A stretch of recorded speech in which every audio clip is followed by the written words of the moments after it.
The deck chair attendant shivered in the cold wind off the sea and cursed for the 1000th time yet another chilly English June. It was going to rain again any minute, he complained to his friend the candy floss seller. That's all they needed to complete a perfectly miserable day. Anyone with a ha'porth of sense was sure to be in the cinemas or the pubs or the amusement arcades. The beach was deserted.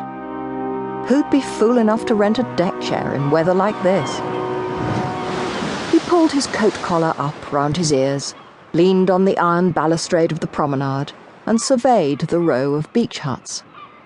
Then something caught his eye. That was odd. There was a police box at the end of the row of beach huts. Funny he'd never noticed it before. And he thought he knew Brighton Beach like the back of his hand. What was a police box doing on the sand? Didn't make sense. Coppers would get their feet wet when the tide came in. In front of the police box he could see a deck chair. Not one of his, unfortunately. Wrong colour. So perhaps they'd brought it with them.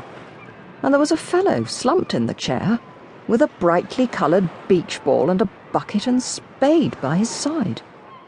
He was wearing an overcoat, a large hat pulled over his eyes, and a long scarf wrapped round his neck. The deck chair attendant approved. Very sensible way to dress for a day on the beach.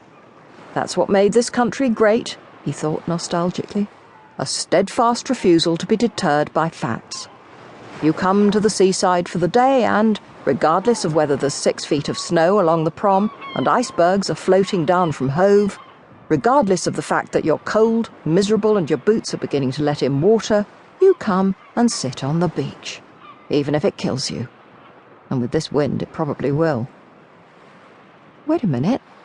There was someone else out there. A girl. And what looked like... No, it couldn't be. He could have sworn it was a metal fox terrier.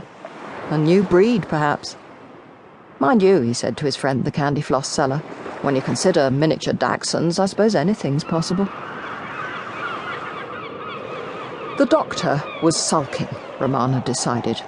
He couldn't possibly be asleep, not in this freezing wind. He'd got the coordinates of the TARDIS all wrong yet again, and just because she'd remarked on this, in a perfectly friendly manner, he'd gone into a huff. She picked up a stone and threw it violently into the slate-coloured sea. There must be somewhere in this whole galaxy, she remarked to K9, where one can enjoy a proper holiday without being frozen to death. There is, mistress. I'm delighted to hear it. Taking this as an invitation to exercise his memory.